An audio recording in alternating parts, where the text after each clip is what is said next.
jaksa, hakim lagi bersidang, main handphone, cakap-cakap dengan temannya. Oh ya, pernah kan gitu. Ya. Pak. Terkait penanganan handphone, ibaratnya dibebaskan lah masyarakat untuk sekarang tupoksinya apa gitu, pemanggilan untuk di apapun itu, di kejaksaan tersebut. apapun itu mau itu pendampingan, mau bertamu.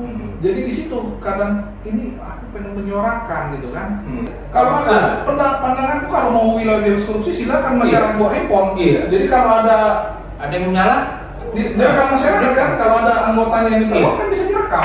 Itu menurut bebas korupsi. sebenarnya aturan yang bikin penegak hukum ini nggak betul juga ya kan.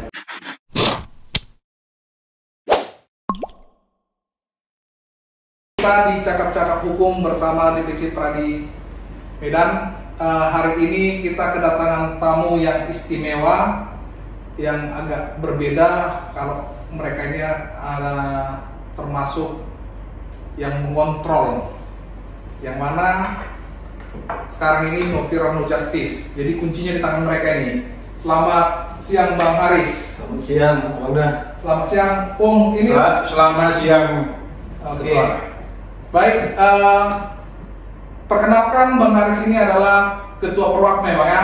Boleh perkenalkan Bang dengan masyarakat, dengan posisi Abang juga, dengan Kak Bang Opung. Ya. Izin Bang, terima kasih sebelumnya kita diundang oleh Abangda Dwina Sinaga SHMH selaku host di Cakap-Cakap Hukum Ya. dan juga merupakan jadi Ketua Pradi RGA Kota Medan. Saya sebagai jurnalis di kantor berita Antara Bang, Ya. selaku Ketua Forum Wartawan Hukum Sumatera Utara Bang. Jadi beliau juga suatu penasehat dari Perwakum. Ya, makasih Pak Os, Pak Dewi Ngai Sinaga SHMH. Kami berterima kasih bisa diundang di acara podcast Cakap-Cakap ini, Cakap-Cakap Hukum ya. Ya. Sebenarnya kami yang mewawancari narasumber, tapi kali ini kebalikannya, memberikan semacam pencerahan tentang apa itu Perwakum, Forum Wartawan Hukum. Ya. Sebenarnya Perwakum dengan pengacara itu bersinergi. Siap. Nah, mungkin nanti dengan tanya jawab bisa kita kembangkan lagi. Oke. Baik, menarik ini. Kelihatannya ketua ini agak tegang. Biasa dia menanya-nanya ini, kali ini tegang deh. Ini Biasanya kita Bang di balik layar kan, ini udah di depan layar. baru Abang rasakan gimana rasanya mau wawancara orang Bang ya. Karena udah undangan dari Abangda Dwina, jadi kita harus senang nih Bang, siap. Oke. Opung ya. Opung gelarnya ya Bang. Panggilannya Opung. Wartawan legend juga nih ya. Legend. Udah. Jadi Bang Haris selaku Ketua Perwakum, mau nanya apa itu Perwakum? Izin Bang, Perwakum itu Forum Wartawan Hukum. Jadi Perwakum itu terbentuk di tahun 2001 Bang. Kenapa dibentuk itu Bang?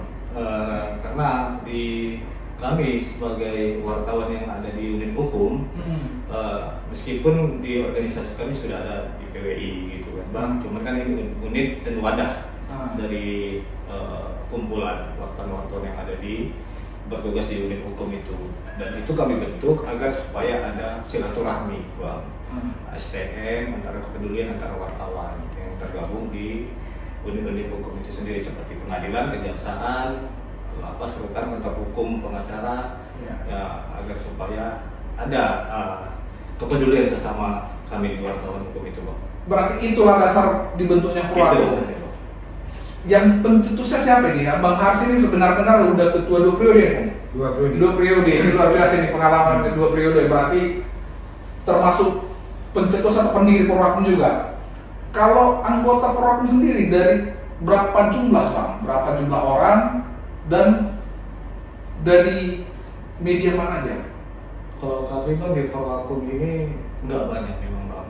Kami nggak banyak, kami sekitar ada 22-25 gitu Bang, yang ada di Wartawan Hukum Sumatera Utara gitu Bang. Jadi kalau untuk media-medianya, media mainstream yang ada di Sumatera Utara Bang, itu salah satu contohnya kayak beliau di harian Medan Post, beliau ini di pengadilan sudah 35 tahun mungkin sudah berganti-ganti lah kepala ketua pengadilannya Bang ya.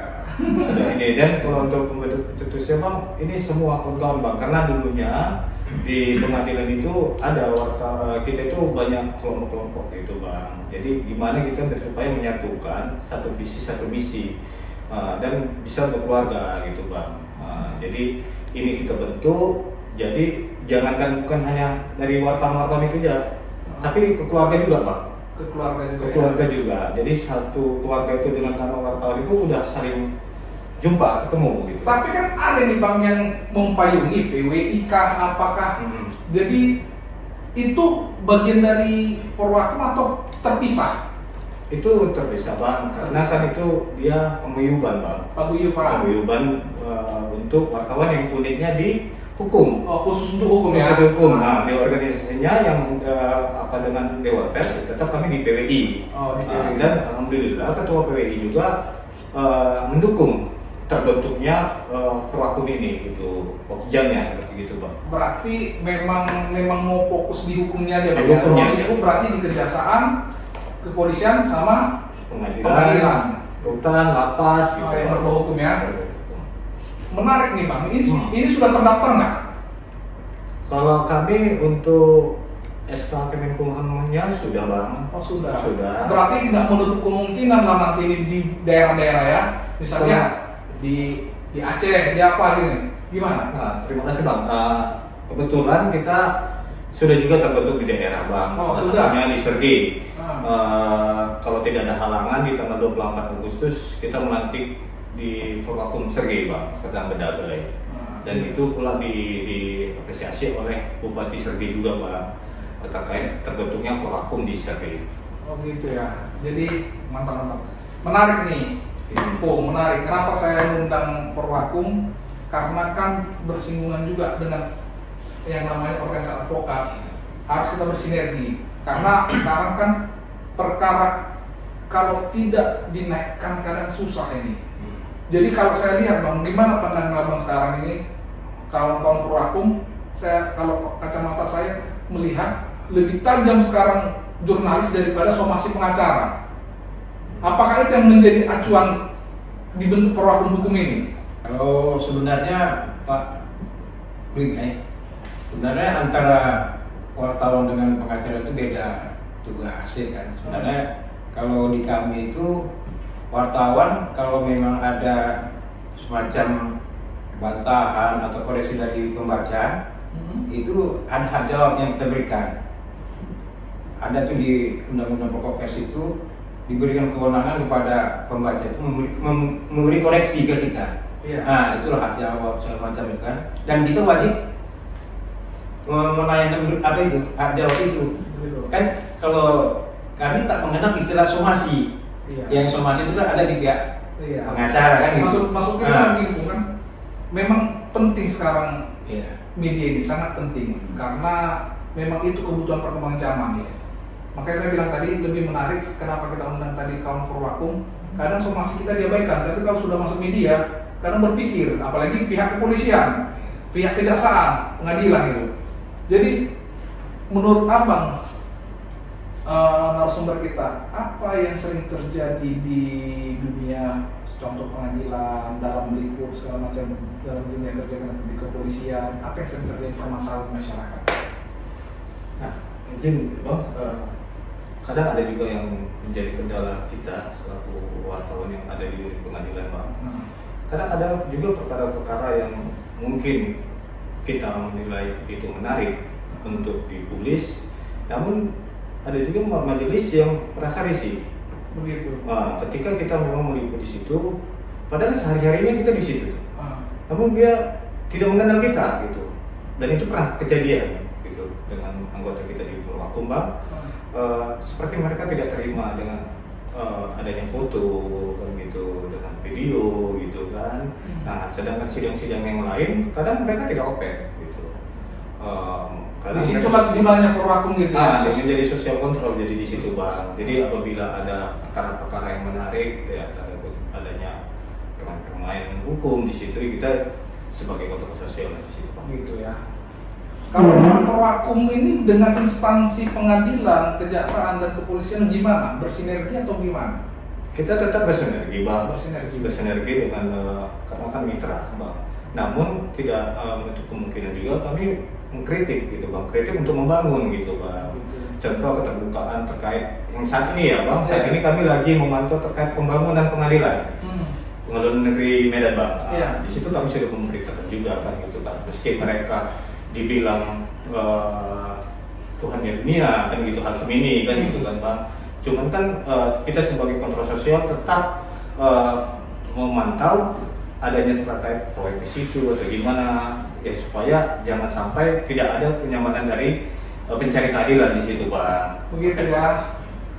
Jadi kalau seandainya di kejaksaan, Bang, di kejaksaan kita akan bersinergi apa saja yang sering terjadi di dunia di kejaksaan atau di kepolisian, dari pengadilan, di kejaksaan yang sering terjadi pelanggaran-pelanggaran hukum yang pernah Perwakum sendiri mengkontrol ini. Gimana? Banyak ya. Banyak. Salah satu hukum acara itu diabaikan mereka. Jadi hukum acara persidangan itu misalnya tata tertib segala macam itu nggak berlaku bagi kejaksaan dan pengadilan.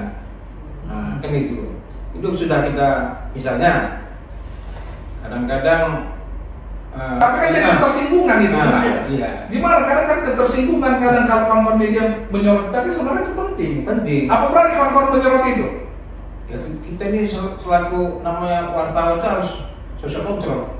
Gitu. Nah, jadi kita beritakan, kita konfirmasi kepada pihak kejaksaan, pihak pengadilan, ya kita beritakan. Itu kritik itu, Bang.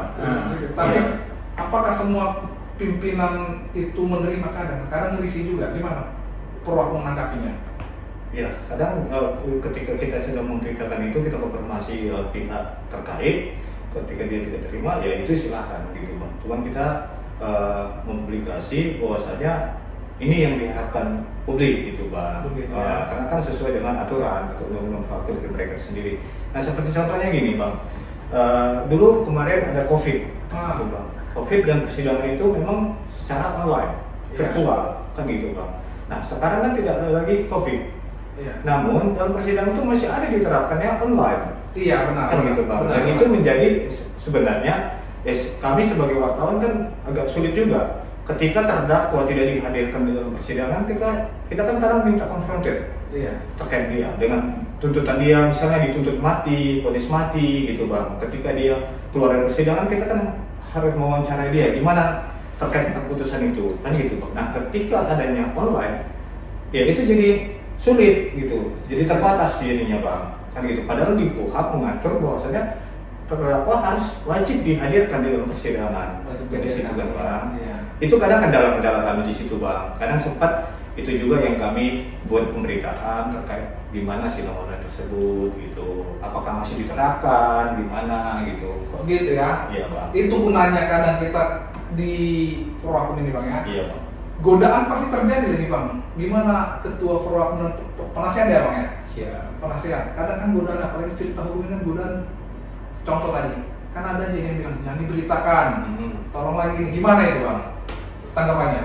Ya, kalau dibilang jangan diberitakan itu kan, Bang, suatu intervensi kepada kami, Bang. Kalau seandainya jangan diberitakan gini-gini kan gitu kan. Kami tetap menjalankan KEJ sesuai dengan undang-undang jurnalis kan, Bang. Dan ketika dia jangan pemberitaan atau gimana, ya kita kan memang harus memberitakan itu. Apalagi di persidangan itu fakta di persidangan, dan itu tidak ada intervensi dari siapapun gitu, Bang. Dan kami seandainya memang ada kemarin yang seperti itu, Bang. Cuman ya gimana, kadang kan apalagi kita udah membuat pemberitaan dalam dakwaan. Nah, kadang kantor kan kita mengirim pemberitaan, ketika itu kita buat kan jadi pertanyaan juga sama kita, Bang, gitu. Nah, kita tarik lagi ke belakang, Bang. Ketika kita terima itu, terakhir pencarian kita kepada kantor kan jadi tanggung jawab kita juga gitu, Bang. Siap. Ini buat Opung dulu, 35 tahun ya, Pak Opung. Siap. Udah di pengadilan nih. Ada nggak kadang pemberitaan itu by request? Gimana menanggapinya? Oh, sebenarnya banyak. Kalau di zaman kami itu tahun 890-an, itu yang namanya kode itu nggak ada. Kode etik jurnalis itu nggak ada. Jadi yang ada waktu itu antara kebijaksanaan pengadilan, kebijaksanaan dan wartawan. Kalau misalnya adalah perkara, misalnya ada perkara 303 misalnya, ini mau dicemanakan, itu harus ada musyawarah antara pihak-pihak kejaksaan, pengadilan sama kita. Di jam-jam 90-an. Begitulah cara apa yang dulu bobroknya proses persidangan itu. Dan bahkan waktu itu ada perkara yang nggak perlu dihadiri di persidangan, cukup di kamar mandi, urusan itu berlangsung. Gitu. Tapi sekarang udah beda kan, sudah berubah semua. Dengan lahirnya Undang-Undang Pokok Pers itu sudah berubah semua. Aturan itu sudah kembalikan dari 180 derajat. Jadi aturan itu sudah masing-masing sudah memegang teguh itu prinsip-prinsip itu. Gitu ya. Baik. Oke Bang, menang ini kan di pengacara pun kan ada juga ini advokat nakal nih. Tarik kuasa nggak dikerjakan, tarik ini sembarangan. Di kawan-kawan jurnalis juga kan sering terjadi seperti ini, sehingga image-nya jurnalis ini kan jelek nih. Ada nih, sorry, saya menyampaikan mungkin tidak ada di Perwakum nih. Katanya pengacara 50.000. Saya kan sering pengacara, jurnalis 50.000 atau 50.000 katanya kan gitu. Kan ada nih. Gimana Perwakum menanggapinya? Karena ini kan mencederai juga. Cuman yang pasti kita kan tidak bisa memberantas ini, ya kan? Atau dari Perwakum gimana Perwakum menanggapinya nih? Begini, Pak Jungai. Sebenarnya yang disebut-sebut wartawan 50.000 atau wartawan gadungan itu harus kita pisahkan dulu. Jadi wartawan yang mungkin 50.000 itu mungkin pengakuannya wartawan. Sebenarnya dia bukan wartawan. Kalau wartawan itu yang betul-betul wartawan itu yang punya kode etik. Kan gitu. Dia lahir dan besar untuk kepentingan jurnalistik. Dan dia punya naungan, punya wadah untuk menyalurkan aspirasinya sebagai wartawan. Mungkin yang disebut dari wartawan 50.000 datang ke suatu lembaga, kemudian berpura-pura sebagai wartawan, ujung-ujungnya ya mungkin cari 50.000 gitu tadi. Pulang gitu kan. Makanya kepada masyarakat harus kita bedakan itu dan harus berani kita menegur. Kalau ada masyarakat yang merasa dirugikan dengan tingkah laku wartawan macam-macam model begini, itu lakukan aja. Gitu. Gitu. Dan ini di wadah Perwakum sudah mulai kami tegaskan bahwa orang-orang yang semacam itu tidak dihidupkan dalam forum ini. Gitu ya. Karena di forum ini orang-orang yang punya integritas, yang betul-betul bertugas untuk kepentingan jurnalistik, bukan kepentingan hanya sesuap 50.000 tadi yang disebut Pak Dingai kan gitu. Dan ini masih miris juga kita. Kalau di pengadilan kita lihat ya, banyak itu wartawan yang mengaku wartawan ya, mendatangi para pihak hanya sekedar untuk mencari sesuap nasi kayak gitulah. Kan kita malu juga. Mencederai juga ya. Mencederai kami yang benar-benar menjunjungi harkat martabat seorang wartawan itu. Jadi gini Bang, sedikit Bahi Bang. Terkait dengan kalau bilang warga wartawan gadungan, saya bilang Bang ada oknum tertentu yang mengaku wartawan. Kalau untuk di Perwakum sendiri, Pak, kalau tadi gimana? Jadi kalau untuk Perwakum ini sendiri, Bang, calon dari ketua sendiri dari Perwakum, itu harus ada syaratnya, Bang. Syaratnya yaitu dia harus memang telah lulus UKW. Berarti ketua yakin dan jamini semua anggota Perwakum itu lulus UKW. UKW Bang. Gitu. Mantap. Ini pembelajaran juga. Jadi ada namanya uji kompetisi wartawan UKW Bang. Dan UKW itu ada terbagi 3, dia tingkatannya dia muda, media dan utama. Itu yang dikeluarkan oleh Dewan Pers. Dan yang kedua syaratnya itu wartawan tersebut memang bekerja di media yang terverifikasi Dewan Pers, baik itu administrasi maupun faktual. Dari situ Bang untuk menjadi calon ketua di Perwakum. Nah, terkait tentang yang ada perbedaan dengan memang di mana dia wartawan, di mana dia memang ngaku-ngaku wartawan, kan gitu Bang. Sekarang kan ada zaman online. Dewan Pers ID itu ada bang domainnya, dan di situ bisa kita mengecek nama wartawan tersebut. Ketika dia memang udah lulus UKW, maka namanya akan timbul di situ bang. Terdaftar di situ dengan statusnya, dengan medianya apa, semua di situ bang. Dan sekarang ini saat ini sebagian besar instansi telah mengikuti seperti itu bang.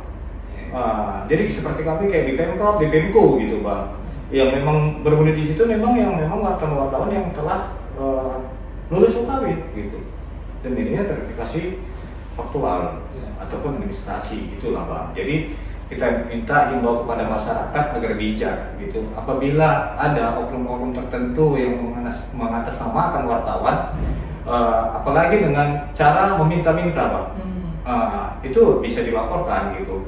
Atau bisa kayak kami kemarin bang, ada beberapa masyarakat juga yang mengadukan kepada Forwakum, mengasih tahu gitu namanya ini apakah benar wartawan atau gimana gitu, karena koordinasi juga gitu bang, pihak kejaksaan juga, juru bicara pengadilan gitu juga, yang pas yang bilang Opung tadi, ada yang di pengadilan itu kan terbuka untuk umum, jadi semua masyarakat bebas untuk masuk di pengadilan. Dan ada juga oknum yang menjual nama itu wartawan untuk mencari uang gitu bang, tapi menjadikan instansi wartawan dan pengadilan itu sendiri. Makanya kadang juru bicara koordinasi untuk Forwakum bang, apakah itu benar wartawan? Nah kalau tidak benar, tolonglah bantu untuk mengkondisikan itu gitu, untuk dan supaya bicarakan lah. Begitu ya. Jangan sampai nama wartawan dibawa-bawa dan menjadikan nama pengadilan gitu bang. Begitu ya, baik. Ini kadang kan banyak juga bang, sorry jangan tersinggung tadi saya kan, banyak itu di advokat sendiri banyak terjadi seperti itu. Jadi ya kadang kita pun miris melihatnya, karena kan profesi. Jadi kalau abang tadi ku cermati, memang selaku ketua yakin anggota Forwakum itu sudah UKW semua. Kalau UKW sudah ada sebagian, memang belum bang, cuman kan memang PD-nya kan terverifikasi. PD terverifikasi dan itu bisa kami kontrol bang. Jadi tidak liar yang disebut-sebut oknum wartawan Bandungan lah ini kami pastikan kalau untuk di Forwakum bang itu integritasnya bisa diakui bang. Gitu. Tapi selain ketua Pradi bang, host nampaknya gugu juga nampaknya dia. Semangat juga kan. Karena kapan lagi kita mau wawancarai jurnalis kan gitu. Selama ini kita diserang jurnalis. Jadi ini menarik ini bang, makanya. Tapi kami nggak bisa untuk ganti bertanya. Nggak bisa bang, ada waktunya. Hari ini aku yang punya kuasa di sini. Gitu dia. Jadi bang, godaan-godaan yang terjadi di Forwakum ada nggak? Seandainya gini, ketua pengadilan karena diserang Forwakum, datang ke sini, ada nggak kayak gitu? Ini salah sedikit ngomong aja ini pun agak goyang ini, atau di kejaksaan agak dinaikkan dari Bang Aris, dia tertib ada nggak seperti itu godaan lah. Kalau terkait tergoda kan itu kembali ke orangnya kan gitu. Semua profesi pasti ada godaan. Iya. Gimana kita menyikapi itu bang, kan gitu, agar supaya tidak ada ketersinggungan kan gitu. Ya kita kadang ada seperti itu, cuman kita membilangkan kepada pihak terkait kan gitu bang. Kita yakinin beliau gimana kan gitu, karena jangan sampai ibaratnya ada hanya kepentingannya aja gitu bang. Setelah kepentingan selesai, kita udah nggak ada lagi kan gitu. Dan makanya Forwakum ini bang sikapnya kalau giliran kritik gitu. Walaupun memang sering duduk ngopi bareng gitu kan, silaturahmi, tapi ketika ada memang harus kritik itu untuk membangun, kami siap. Profesional dia. Profesional dia bang. Oke. Untuk sejauh ini, untuk di pengadilan, ada nggak kritikan Forwakum ketua pengadilannya atau hakimnya? Itu yang saya bilang tadi sama bang. Saat ini kami kan itu ada pembangunan proyek. Oh begitu ya. Pembangunan proyek yang kalau nggak salah itu 17M. Namun pihak juru bicara sudah mengungkapkan bahwasanya proyek tender itu diapakan ke Mahkamah Agung, gitu bang, bukan dari mereka gitu. Dan mereka memang transparan dengan apa yang telah dibuat mereka lah, apalagi gitu bang. Itu yang saya bilang, kami mengkritik terkait tentang pembangunan gitu bang. Kami nggak tutup mata dengan proyek tersebut gitu bang. Kami memberitakan gitu kan agar supaya transparan kan gitu, dan pembangunan itu jangan sampai menjadi gangguan kepada pencari keadilan gitu Pak. Oke, itu godaan. Ya. Terkait teror, pernah nggak orang abang mendapat teror misalnya nih di pengadilan atau di kejaksaan atau di kepolisian. Kita kan fokus di situ. Ini yang menarik, makanya saya mengundang Purwakum karena berbicara hukum, wilayah hukumnya. Kalau kita undang PWI terlalu umum ini kan itu. Ini Purwakum ini berbicara hukum. Jadi ada kaitan dengan ketua pradi kan gitu. Kan cakap-cakap hukum. Ada satu bang yang terkait yang ini saat ini masih berjalan bang. Mungkin masih penyelidikan gitu kan bang. Yaitu wartawan kita di Purwakum gitu bang, di area Mista. Terkait tentang persidangan yang hanya tadi dirampas, seperti saya bilang. Makanya saya bilang sekarang pihak Polrestabes belum berani untuk menaikkan penyelidikan gitu. Padahal di Instagram kemarin sudah tahu pelakunya itu, terduga pelakunya gitu bang. Tapi sampai saat ini belum ada penetapan tersangka. Saya bilang polisi nggak berani gitu bang, Polrestabes belum berani gitu untuk menetapkan terduga pelaku ini sebagai tersangka gitu. Padahal Panitra pengganti di pengadilan itu yang mengetahui adanya pengambilan handphone, karena itu kan menghalangi kerja jurnalistik bang. Seharusnya Polrestabes langsung sigap gitu. Tapi sampai saat ini belum tahu titik progresnya sampai di mana gitu. Berarti lucu nih bang, perkara masyarakat umum Purwakum bisa kontrol perkara sendiri belum itu dia bang. Ini bisa digas gitu kan. Jadi katanya bersinergi dengan media. Cuman ketika ada wartawan yang memang dikriminalisasi ataupun dijolim di situ bang, pihak petugas APH penegak hukum Polrestabes saat ini belum menetapkan tersangka gitu. Sudah dinaikkan ke media atau semua bang? Sudah bang. Gitu ya. Apa pertimbangan mereka katanya? Itu masih penyelidikan bang, masih penyelidikan dan meminta keterangan saksi atau gimana. Padahal ada juga memang selain media sosial, memang kami di media online ataupun media cetak semenjak adanya Instagram bang, memang jadi ada apa dibilang seperti tandingan lah dibilang bang, karena kan sekarang orang viral kan sekarang kan kalau Instagram banyak follow-nya, banyak pengikutnya, lari ke sana kan gitu bang. Nah, itu udah sempat juga ada apa dibilang mediagram ya, mediagram yang datang juga melibat di pengadilan, sempat juga digitukan sama dari pengikutnya terduga terdakwa inilah bang. Di foto udah ini jelas yang itu juga yang mengambil handphone wartawan kita di situ juga kan bang. Orang yang sama. Inisialnya? Cuma itu memang udah ada gitu bang. Tapi belum ada gitu. Kita kritik itu kinerja Polrestabes itu bang, dengan kasat reskrimnya gitu bang. Dalam setiap Instagramnya hanya ada pencitraan kan gitu.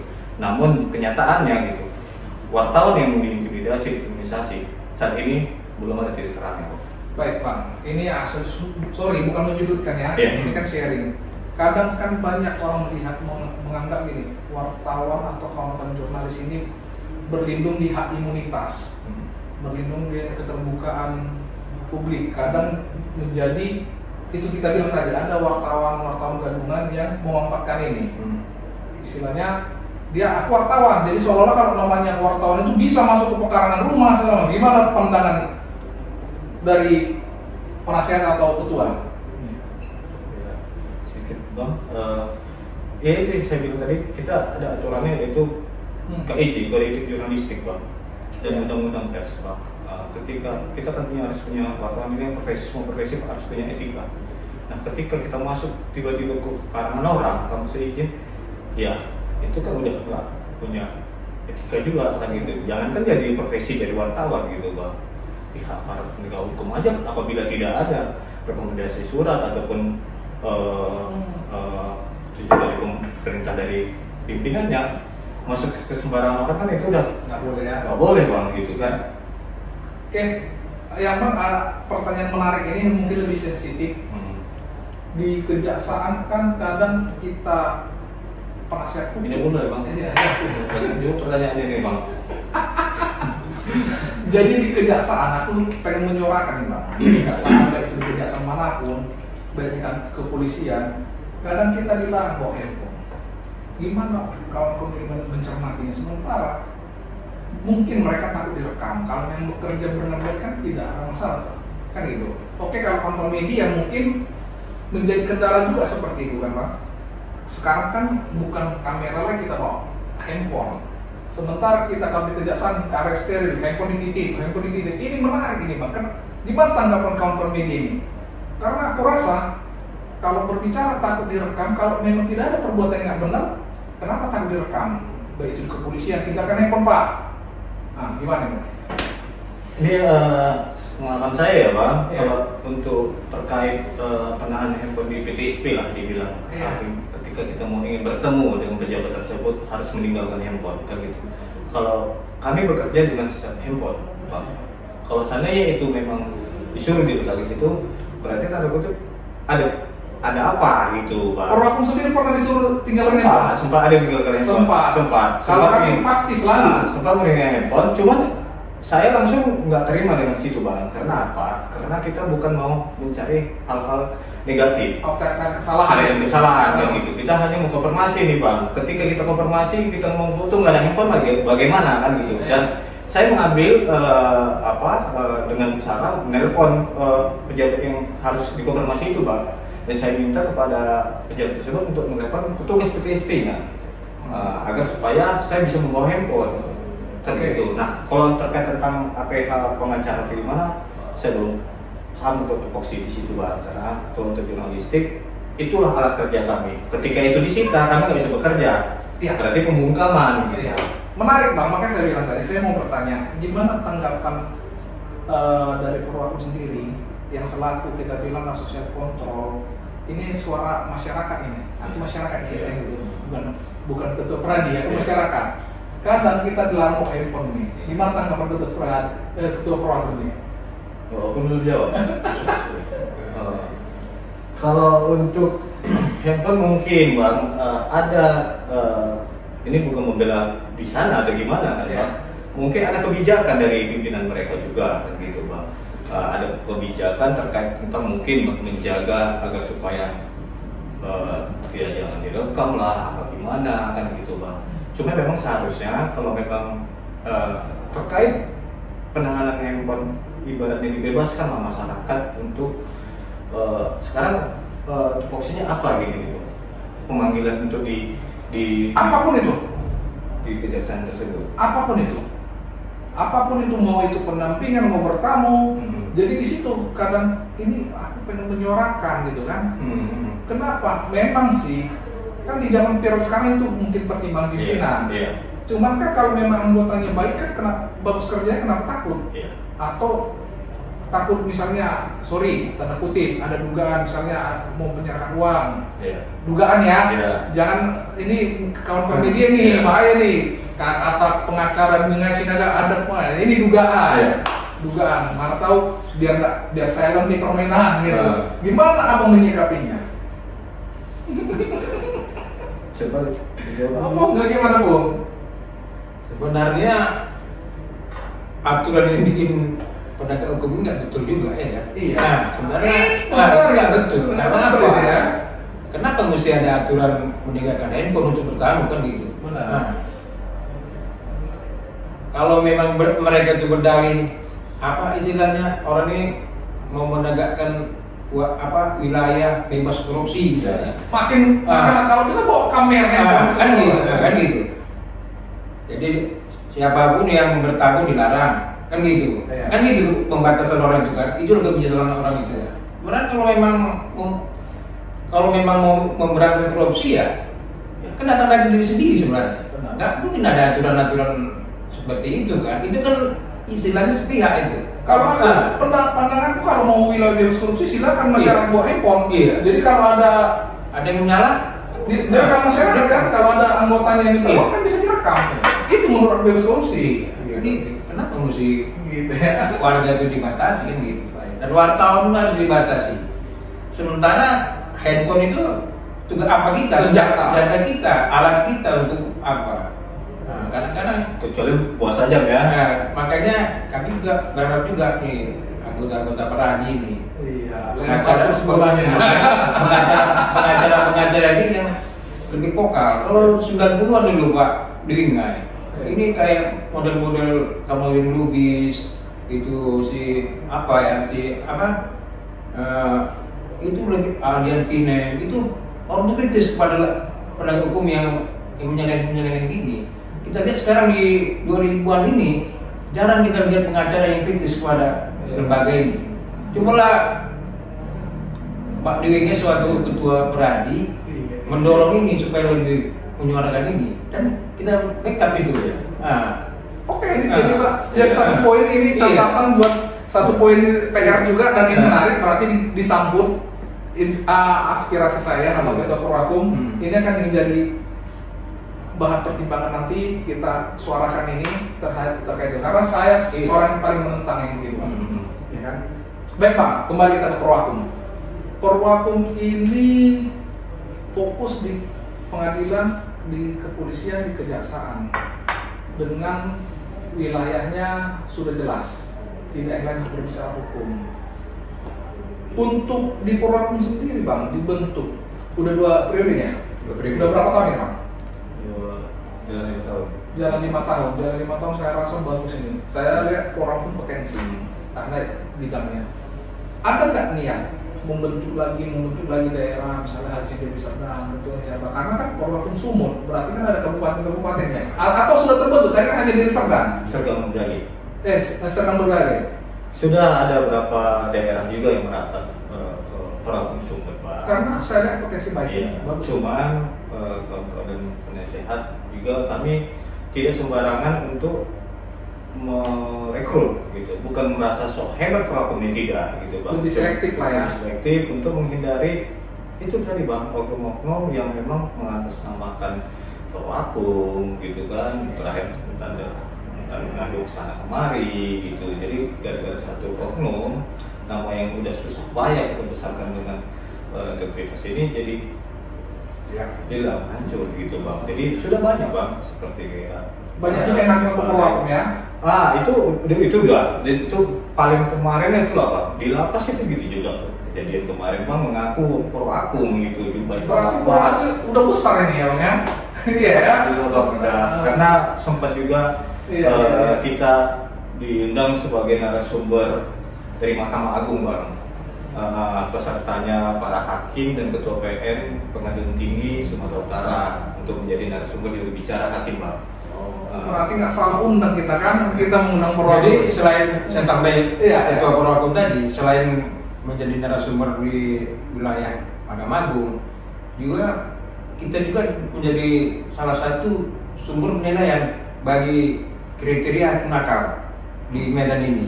Gitu ya? Nah, jadi Pak Dewi kan jangan ragu-ragu lagi dengan Perwakum ini ya kan? Gitu ya. Nah, jadi nggak ragu Bang, makanya saya udah kalau ragu saya udah. Kemarin itu jadi penilai.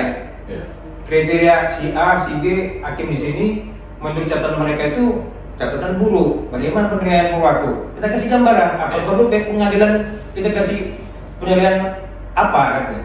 Nah, gitu. Nah, itulah satu gambaran Itu pihak Mahkamah Agung langsung ke basecamp Perwakum ya Bang. Berarti besok-besok kalau saya ada sidang hakim agak nyeleweng, bisa mengadu ke Perwakum ya Bang ya? Ya kan? Antem nih gitu. Sosial lah Bang. Baik Bang, terakhir menarik ini. Kalau cerita sama kawan-kawan jurnalis bisa besok pagi, cuma yang terakhir, apa harapan Perwakum untuk masyarakat umum dan untuk Perwakum ke depannya? Satu-satu kalau bisa dari saya dulu. Dari untuk masyarakat umum dan untuk Perwakum sendiri ke depannya. Kepada masyarakat, menilai citra wartawan itu harus dipilah-pilah. Jadi jangan istilah orang Jawa itu gebiar uya, disamaratakan. Mana yang wartawan benaran, mana yang wartawan nggak benar. Salah satu kriterianya adalah identitasnya. Wartawan benaran itu punya identitas Pak. Kartu yang dikeluarkan oleh lembaga resmi, kalau dia PWI atau dia AJI atau kalau di pertelevisian itu ada namanya perkumpulan YTI. Di luar itu memang kebebasan sekarang dibenarkan. Kan kebebasan itu dibenarkan. Cuman jangan bablas juga. Sekarang dengan model sablon aja, ya kita sablon di Sambu, dan kita bikin nama kita wartawan dan kita stempel, kita juga bisa mengaku juga wartawan. Itu harus masyarakat harus membedakan itu. Kami pun merasakan bahwa citra wartawan itu sekarang sudah buruk. jangan ditambah lagi, begitu Pak. Itu aja. Kalau untuk Perwakum, kalau sekarang ke depan mungkin karena ada kata ketua tadi hanya sebagian kecil yang belum UKW, ini atau kami dorong supaya mendapatkan legalitas itu agar kawan-kawan di Perwakum itu lebih berintegrasi dan memahami kode etik jurnalistik itu. Dan ketua Perwakum terakhir penutup. Untuk masyarakat dan pihak ini pertanyaan agak dekat nih Bang, dengar masyarakat coba. Ini perlu didengar masyarakat nih.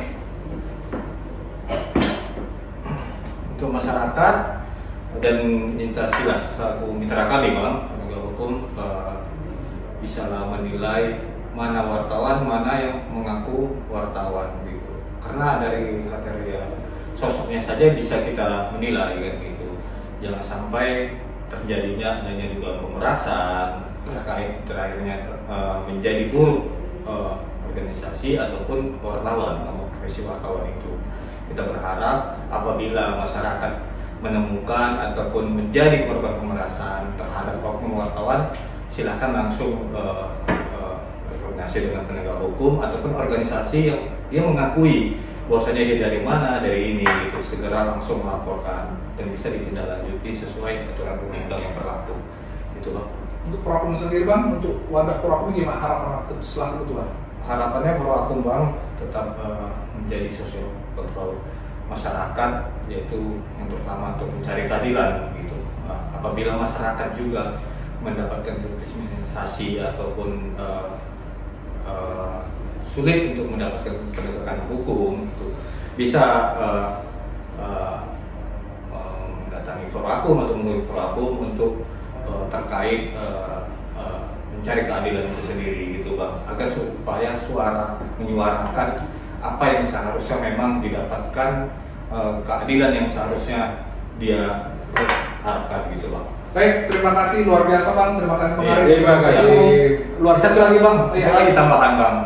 Kebetulan ini ketua Pradi kan gitu Bang. Kita juga berharap gitu selaku ketua Pradi Kota Medan agar tetap mengayomi masyarakat mencari keadilan dan tetap menjadi ibaratnya penegak hukum yang memang benar-benar membela masyarakat yang terzolimin, dan kami siap apabila Pradi Kota Medan untuk mengungkapkan ataupun mempublikasi terkait adanya dugaan-dugaan yang tidak didapatkan oleh pencari keadilan itu sendiri.